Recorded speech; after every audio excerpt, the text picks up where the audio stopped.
ছাড়া থেকে সতর্কভাবে গোলাপ বাগানের ভিতরে ঘুরতে হবে।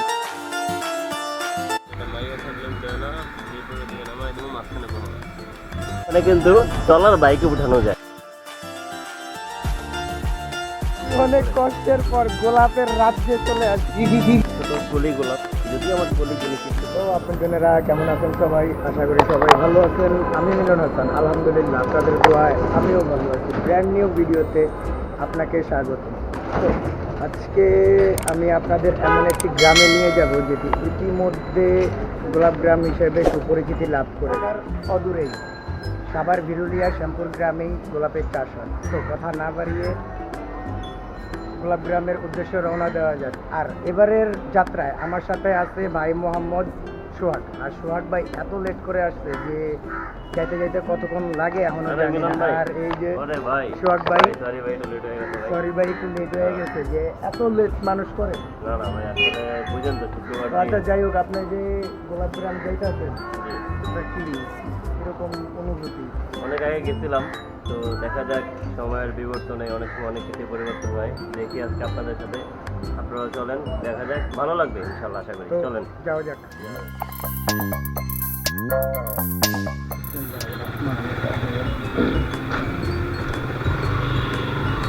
যাক আলহামদুলিল্লাহ, আল্লাহর অশেষ রহমতে যাত্রা শুরু করছি। তো প্রতিবারের মতো এবারও আমি প্রথমে ফুয়েল পাম্পে যাব। ফুয়েল পাম্প থেকে ফুয়েল নিব। ফুয়েল নিয়ে তারপর কোনো এক টি শপে বসে চা খাবো। চা খেয়ে তারপর গোলাপ গ্রামের উদ্দেশ্যে রওনা দেব।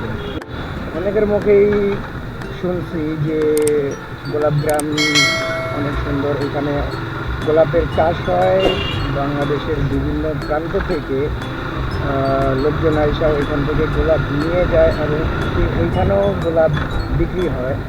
তো অনেক দিনের ইচ্ছেই যে সাভার বিরুলিয়াতে গোলাপ গ্রামে ঘুরতে যাওয়ার। তো সময় করি বললে আজকেই একটু সময় করা হয়েছে যে আজকেই যাওয়ার জন্য রেডি হয়েছি। ইতিমধ্যে চলে আসছি ফুয়েল পাম্পে।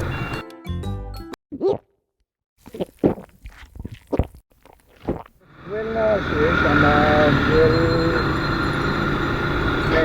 এখন সুকিরাপুল মোচরে যাবো। সুকিরাপুল মোচরে গিয়ে এখান থেকে হালকা নাস্তা করবো। নাস্তা করে তারপর ফাইনালি যাত্রা শুরু করবো গোলাপ গ্রামের উদ্দেশ্যে।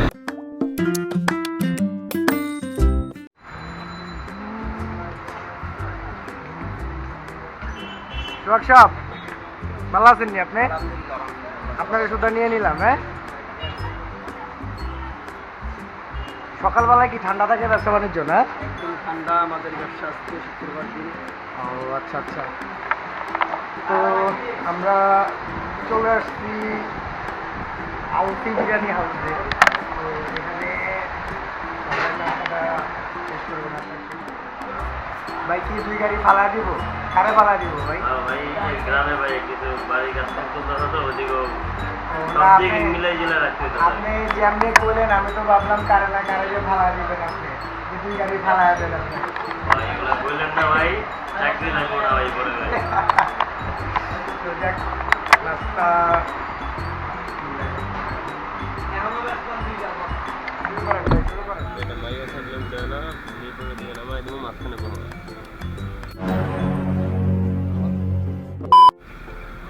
হলো কি বলতেছিলাম?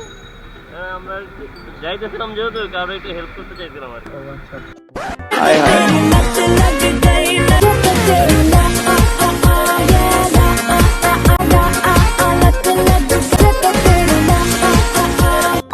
যাক আলহামদুলিল্লাহ, নাস্তা শেষ করে আমরা এখন সোজা গোলাপ গ্রামের উদ্দেশ্যে রওনা দিচ্ছি।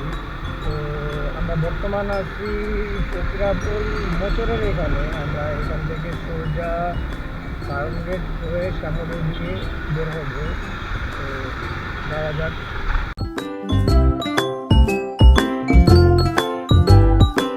আম পাত্তা আছে না?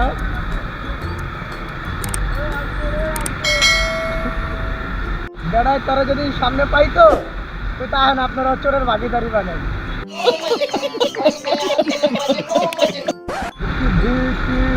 আগুন জলে মনের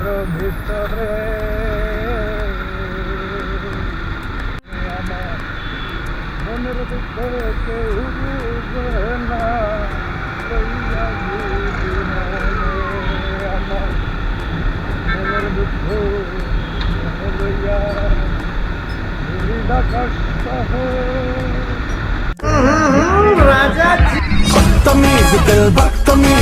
बदतमीज दिल माने ना हाल है सवाल है कमाल है जाने ना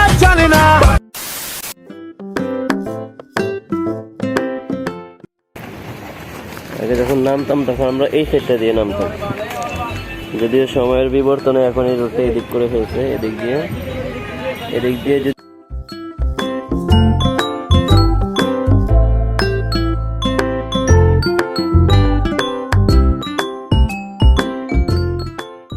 এই যে আমাদের সবচেয়ে কাছের ভাই, বড় ভাই, মনের দিক থেকে খুবই ভালো, মিলন ভাই, মনের প্রাণ একজন ভালো মানুষ।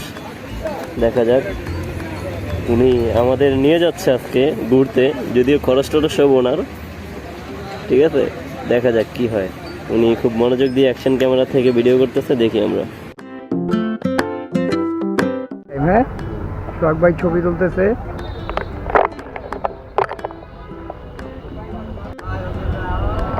তো এখান থেকেই সাদুল্লাপুর শ্যামপুর গ্রাম যাওয়া যায়। আমরা এখানে আসছি। এখানে দুঃখজনক বিষয় যে এখান থেকে বাইক ট্রলারে উঠানো যায় না।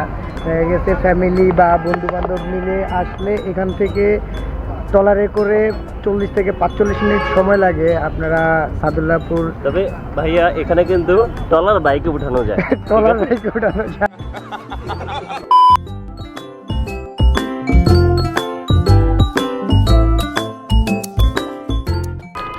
এই সেই বেরিবাদ, যেখানে অনেক ইতিহাস আছে। সোহাগ ভাই, ভাই ব্রাদার, কলিজার ভাই ব্রাদার গুলা আয়না ছাইরা দিছে, ছাইরা দিয়া গেছে গা। যাক, এই হিস্টোরি এখন বাদই দিলাম, সামনের দিকে আগাই।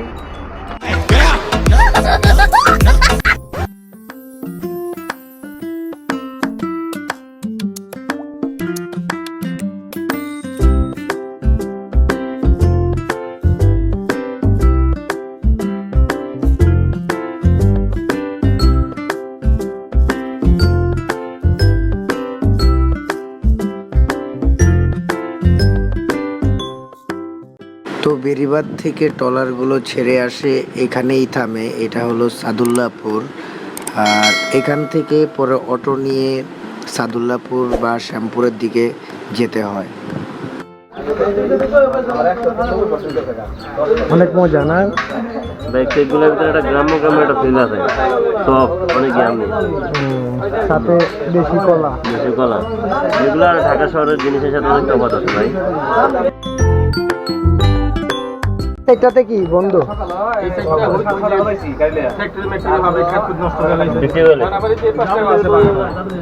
এটা যাওয়া লাগে নাকি?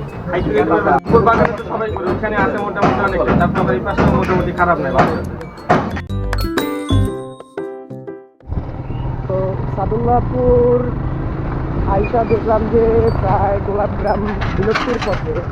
এখানে অনেক কলকারখানা হওয়ার কারণে গোলাপ চাষিরা গোলাপ বাগান বিক্রি করে চলে গেছে, বা এখনও অনেকে চাষ করে না। তাও মোটামুটি যে দেখা যায় কিছু কিছু যাতে যে গোলাপ চাষ হয়।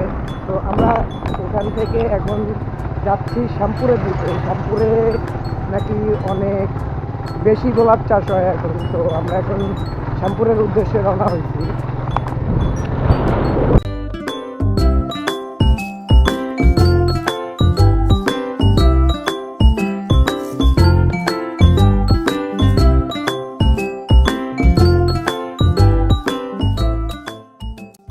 ওটা গাড়ি ঢুকবো না, ওই তো হুন্ডা যাইতেছে, আস্তে আস্তে নামান। Bye bye tata goodbye गया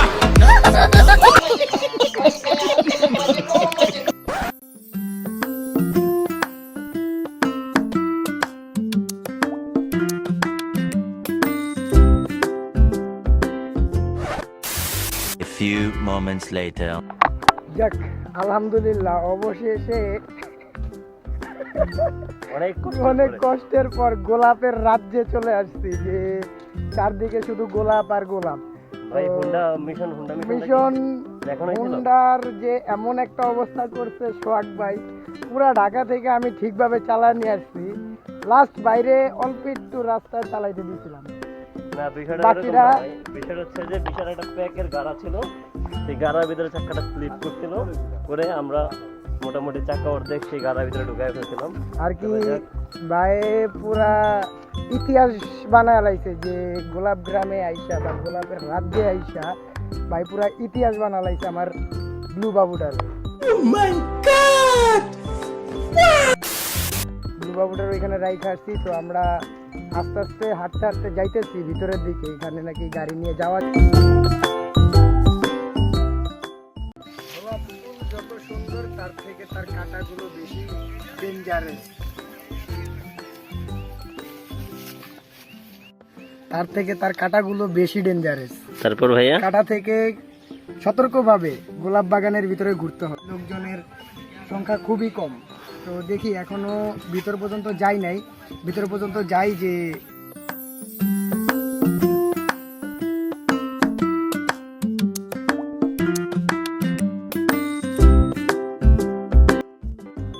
মামা ওর কিন্তু নতুন বউ, ঠিক আছে? নতুন বউ উইশ করবো, সুন্দরভাবে দিতে দেবো, যাতে দেখে মনে করেন আমার জামাই তো আমার লাগে লয়ে গেছে। দেরি করলে তো ভালো করে দেবো তুমি পুরা মোড়া বানায় সুন্দরভাবে তোরা করে বানাই দেন, সমস্যা নেই। সুন্দর করে কাটাকুটা ফালা দিতে হইব। পরাটা বেশি দিলে তোরা বানায় দিই সুন্দর লাগলে দিলাম তোমার, সমস্যা লাগলে নিলা তুমি 20 টাকা বেশি, সমস্যা নাই, তুমি সুন্দর করে ফুল কাটা বাড়ায় দিও। বানায় দাও, তাহলে ফুল কাটা বানায় দিও। আচ্ছা তাহলে তুমি ছবিগুলো তুলেন আপনারা, আমি সাইডে ভাগ করে ভিডিও করছি, আপনি পুরাটা বানায় সুন্দর করে বুঝছে হ্যাঁ, দিলে যিনি দাবি খুশি হয়। এই শ্যামপুর গ্রামে আইসাও যা বুঝলাম যে একটু দেখাই আপনাদের, কোথাও একটু দেখাই আপনাদের লেক আইসল্যান্ড। যে লেক আইসল্যান্ড আবাসন প্রকল্পের নিজস্ব রাস্তা। তো মানে এমন একটা সময় আসবে যে মানুষ এখন ঘুরতে আসে এই গোলাপ গ্রামে, তো থাকবে না একটা সময় আসবে যে এটা থাকবে না আর কি, ইতিহাস হয়ে যাবে যে এখানে একটা গোলাপ গ্রাম ছিল, মানুষজনের জীবিকা করার জন্য তারা চাষবাস করত গোলাপ ফুল। তো গোলাপ ফুল চাষ করেই তাদের দেখা গেছে জীবন সংসার ভাই সবকিছুই অলরেডি চলতো। প্লট ভাগ করে ফেলছে, দেখেন আপনি, দেখেন একটু, দেখছেন তো অলরেডি দেখা গেছে প্লট ভাগ করা হয়ে গেছে। এই গোলাপ গ্রাম এক সময় ইতিহাসের খাতায় লেখা হয়ে যাবে, এমনও এক সময় আসবে বা আমাদের প্রজন্ম যারা আসবে দেখা যাবে যে গোলাপ গ্রাম বলতে কিছু ছিল তা তারা জানবেই না বা শুনবেই না। ইতিহাসে থাকবে, ইতিহাসে হয়ে পড়াশোনার যাবে। ইতিহাসে থাকবে। ভাই ভালো লাগলো আসলে গোলাপগ্রাম ঘুরে, আসলে সত্যি খুব ভালো একটা জায়গা, মন মুগ্ধকর একটা জায়গা। ঢাকার আশেপাশে যে এত সুন্দর একটা জায়গা আছে, আপনি যদি না আসেন তাহলে বুঝবেন না। এই জায়গাটা আসলে যে আসে তারাই বুঝতে পারবে জায়গাটা সম্পর্কে। যদিও এখন মানুষজন বা সিজন একটু কম আছে, তবে সিজনে আরও ভালো লাগে। এটা সিজন হচ্ছে জানুয়ারি ফেব্রুয়ারি, এই 2 মাস। যদি সবচেয়ে ভালো চান তাহলে এই 2 মাস আসতে পারেন। এছাড়া সারা বছর এখানে মোটামুটি ফুল থাকে। যাক ভালো লাগলো, তবে কষ্টও পাইছি একটু, গোলাপের কাঁটাগুলো অনেক বড় বড় ছিল, ক্ষেতের ভিতরে অনেক জায়গায় আসর খাইছি, যদি এটা ক্যামেরাতে বোঝা যাবে না। যাক আসেন, তবে মজা পাবেন ইনশাল্লাহ, আসেন। আর নকে রেগুলার থাকেন, নকের ভিডিওগুলো দেখেন, লাইক করেন, কমেন্ট করেন, শেয়ার করেন। তো কেমন লাগলো আমাদের আজকের এই ভিডিওটি তা কমেন্ট বক্সে লিখে ফেলুন। আর আপনি যদি নকে নতুন এসে থাকেন তাহলে সাবস্ক্রাইব করে দিন এবং বেল আইকন টার্ন অন করে দিন পরবর্তী ভিডিও পাওয়ার জন্য। শীঘ্রই দেখা হবে নতুন কোনো জায়গায় নতুন কোনো গল্পে আপনাদের সাথে। আল্লাহ হাফেজ।